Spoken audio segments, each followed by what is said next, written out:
Hello. Hey, everybody. I am Cleo Shore, and welcome to this live stream called Outspoken. Now, today we are going to be discussing women as a whole. Now, I'm a woman. I was born from a woman. I was raised by a woman, and I have siblings. I have grandmothers who are amazing matriarchs, and I just want to shed a big light on them. And now, I want to do this not just because I'm a woman, but because in this day and age and in our generation and where the government is going, I feel like we need to have a big reminder, you know? So, I'm going to start off with some accomplishments and then I'm going to go in with things that I feel like we should all improve on as a society when it comes to things towards women. So, first thing I would love to do is shout out some amazing women in the entertainment industry and in politics. So let's start off with Michelle Obama. I love Michelle down, honey. And I don't just love Michelle Obama because she was the first African American lady, you know? I want to shout her out because not only was she that, but she is also a graduate from Ivy Leagues. She has her master's degree. She has a list of credentials that honestly isn't broadcasted due to who her husband is. And in my opinion, she was just as much as a good candidate for presidency as her husband. I would like to shout out Zora Neale Hurston, rest in peace, who is an amazing author, my favorite author, anthropologist, and a whole bunch of other things in the works.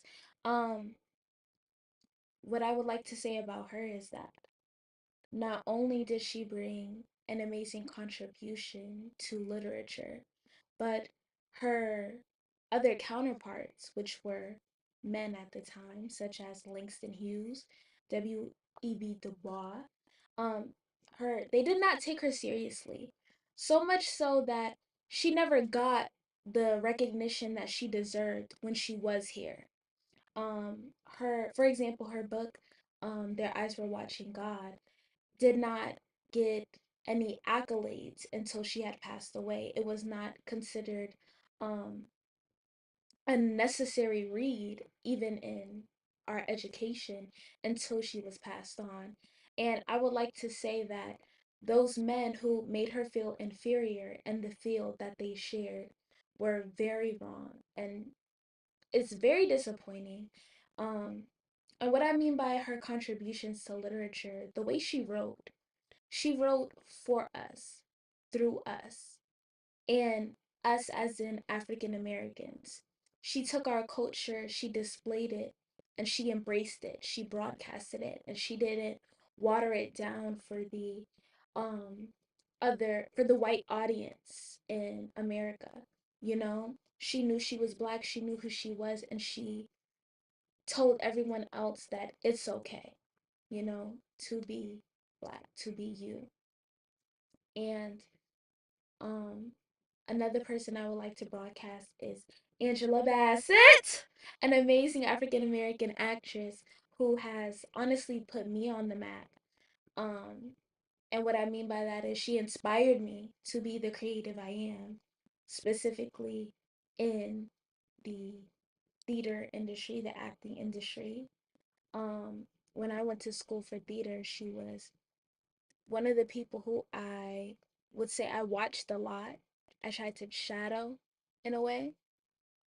Um, and I will also like to shout out my mom who raised me to be an amazing individual, an intellectual, a poised woman. And not because society wanted that from black women, they want to water us down, but simply because you know who you are a queen, and you should lift your head up highly and embrace what you are. Um, so let's talk about some things that I felt as though is not broadcasted for women. and I will say our rights. Our rights as individuals, our rights as human beings, and the our identity as people. I feel like when people think of women, they either think of an idea, an object, a mother, and that's really it. I had a very enlightening conversation today in my law and politics class with Attorney Chambers, and we spoke on how women are not taken seriously to this day, no matter what room you are in. And we specifically spoke on um mothers. Um and yes, it's important for us to become that, but it's not our sole purpose. It's not a woman's sole purpose to just give birth. I feel like our purpose is just as any other man's, and it's to excel, to succeed, and to be, and to find our place in this world as not just life bringers, but as people who bring life, you know? And what I mean by that is when I said life bringers, life bring. Oh, actually, let me, my apologies. Let me twist that around. Not as people who bring life into others, but as life bringers into ourselves, you know? Um, I was told before that the most important thing that I would accomplish as a woman is to be a mother. And I will tell you now that is so wrong in a numerous amount of ways. Um, we women were artists, we're creators, we are doctors, we're lawyers, we're nurses. We are artists, like I said, painters, actresses, marketers, um, the people who lead the household. Yes, we are all those things and more. And I think that as a woman, we create, we bring color into the world. Um, there wouldn't be pads if it wasn't for women. There wouldn't be plumbing if there wasn't for women. There wouldn't be the man who made it to the moon wouldn't be there if it wasn't for us. If it wasn't for Catherine. Have you ever seen Hidden Figures?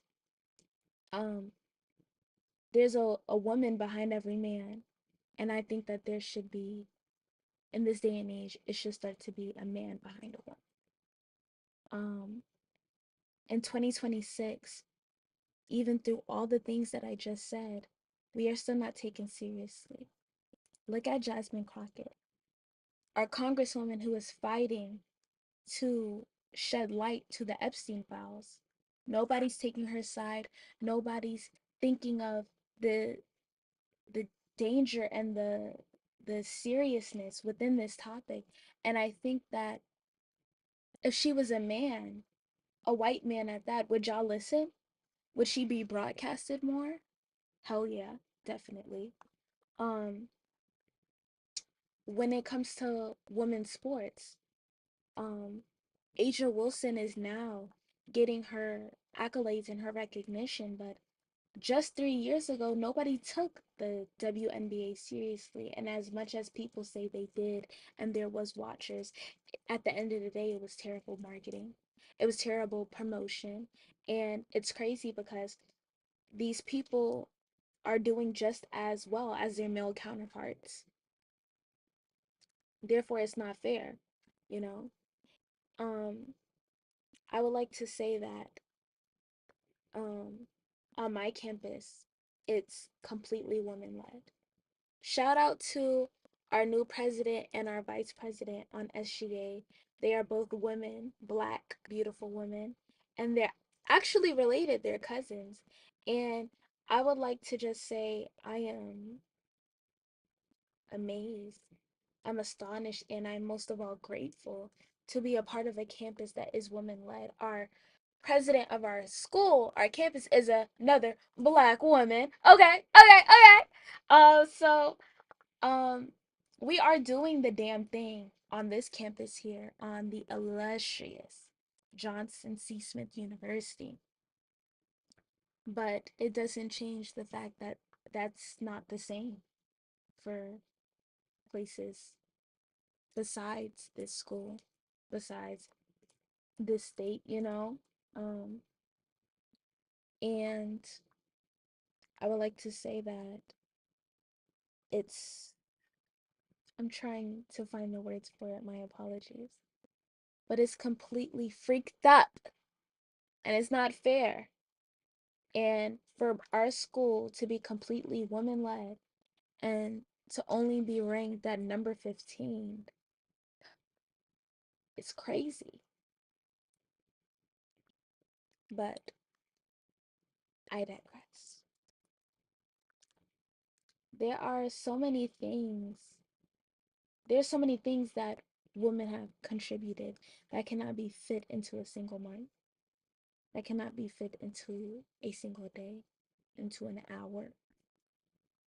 Therefore, I hope that I condensed enough of it in a, not only in a timely manner, but in a manner that honored them properly. Um, Even when it comes to making films and photography, I don't hear a lot of women being credited and highlighted in that way. Um, when it comes to the Oscars and Best Actress, I'm pretty sure only 3 Black women have won that category in over 100 years of this award ceremony being a thing, you know? And it's so many firsts, so many seconds, so many thirds for women. And it's not just this is that, you know? With men, it's this is who won this. When it comes to us, this is the first woman, this is the first Black woman. Why? It doesn't make sense, especially in the country. I had read something recently where they spoke on, um, I don't quote me on this. I think it's Mississippi, but at the end of the day, it was the first female firefighter in that district, in that state, I'm pretty sure, in that town or whatever it was. And it's 2026. I don't understand why there just has been the first female firefighter. That doesn't make sense, and I quite frankly don't think that that's fair, you know? There are a ton of things that have been kept secret from us, that have been stolen from us. Even a lot of Mozart's work was made by his sister. His he apparently he had like 5 sisters and they were all amazingly musically inclined, and you don't hear about them because why? They had to get off and get married and all these other things. And I know that this is a serious topic, and I'm kind of dimming the mood, but I feel like these things need to be said. All these things need to be talked about, because if it's not, then it's just gonna go down in history as something that we've never known about, or something that never even happened. And I'm just tired of it.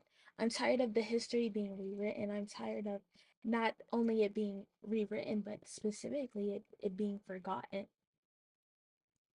And um I think that it needs to stop. It needs to stop, and it's not fair. You know, women just got the right to vote in the 70s. I'm pretty sure it was 1973. Do not quote me on that either. But the point is, everything is too recent. My grandmother, who was born in 1940, when she was my age, she couldn't vote. That doesn't make sense to me. She couldn't have her own bank account. Um, and she could have went to college, but she didn't. My grandmother was an intelligent woman. Um, but being black in the South during those times, you only have three options, honestly. And it all depends on your economic background. And those three options is stay where you are with your family, go off and get married to a rich man, or try to leave and find your way throughout the world and hope that you succeed. And my grandmother left and amazingly exceeded all expectations of her parents, of what was thought of her by her people in her hometown. And it's things like this where, we're not so removed from the past. We're still living the choices of the brave woman before us, you know. So I wanted to shed light to that and I wanted to speak about that because I am a first generation college student who is a black woman at a HBCU, and I'm personally doing the damn thing because I've been allowed to by the people before me. Thank you to them. And thank you all for listening to me, for watching, for whoever is watching. Um, the next woman you see, tell them thank you. Tell them you're doing amazing. Tell them that whatever you decide to do, you got it. Whatever choices you want to make, they're yours. Hug your moms, hug your grandmothers tightly. Tell them you love them. Tell them you're thankful, you're grateful, and have an amazing day. And I am Cleo Shore, and this is Outspoken.